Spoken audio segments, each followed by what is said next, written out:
নমস্কার বন্ধুরা, সুপ্রিয়া রান্নাঘরে আবার একটা নতুন পর্বে তোমাদের সকলকে স্বাগত। আজকে ফুলকপি দিয়ে একটা দুর্দান্ত স্বাদের নিরামিষ রেসিপি আমি তোমাদের সাথে শেয়ার করব।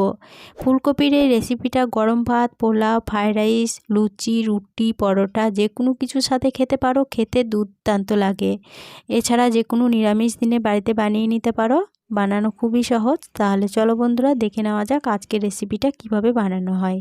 ফুলকপি দিয়ে রেসিপিটা বানানোর জন্য এখানে একটা বড় সাইজের ফুলকপিকে ঠিক এইভাবে বড় বড় করে কেটে নিয়ে হালকা কুসুম গরম জলে একটু লবণ দিয়ে ফুলকপিগুলোকে 15 মিনিটের জন্য ভিজিয়ে রেখেছিলাম, যাতে ফুলকপির মধ্যে অতিরিক্ত পোকা থাকলে সেটা নষ্ট হয়ে যায়।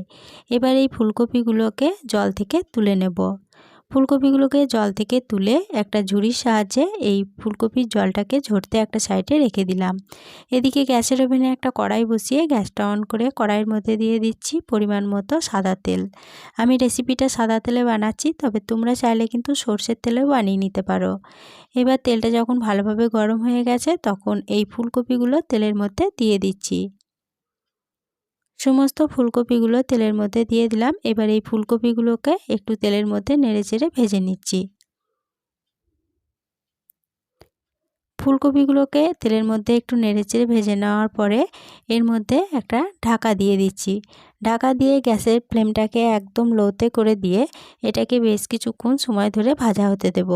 ফুলকপিগুলো ভাজা হতে থাক, ততক্ষণে একটা মশলা বানিয়ে নেব। তার জন্য একটা মিক্সিং জারের মধ্যে নিয়ে নিলাম 4 টুকরো আদা, দিয়ে দিচ্ছি এখানে 8-10টা মতো কাজু বাদাম, আর দিয়ে দেব 1 চা চামচ ভর্তি করে পোস্ত, দিয়ে দিচ্ছি 2টো কাঁচা লঙ্কা।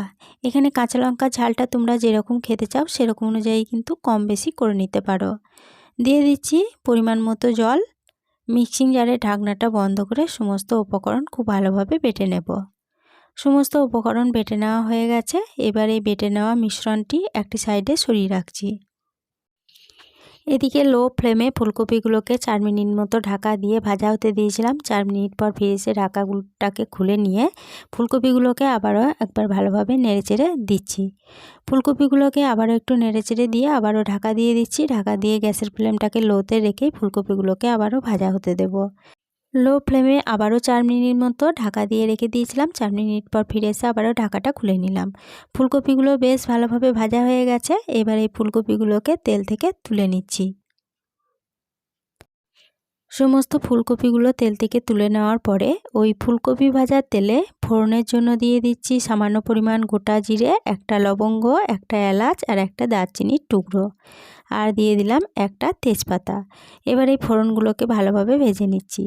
ফোড়নগুলো ভালোভাবে ভেজে নেওয়ার পর ফোড়ন থেকে যখন একটা সুন্দর গন্ধ বেরোতে শুরু করেছে তখন এর মধ্যে যে আমি পেস্টটা বানিয়ে রেখেছিলাম সেই পেস্টটা দিয়ে দিলাম, আর মিক্সিং জারটা ধুয়ে দিয়ে দিলাম সামান্য পরিমাণ জল। এবার গ্যাসের ফ্লেমটাকে লো টু মিডিয়ামে রেখে সমস্ত মশলাটা খুব ভালোভাবে কষিয়ে নেব।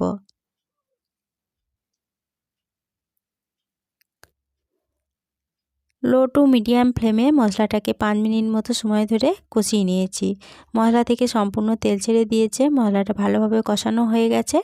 এবার এর মধ্যে দিয়ে দেব ছোট বাটি মাপ করে 2 বাটি পরিমাণ গরুর দুধ। এই গরুর দুধটা আমি আগে থেকে জাল দিয়ে ফুটিয়ে রেখে দিয়েছিলাম। 2 বাটি পরিমাণ দুধ মশলার মধ্যে দিয়ে দিলাম।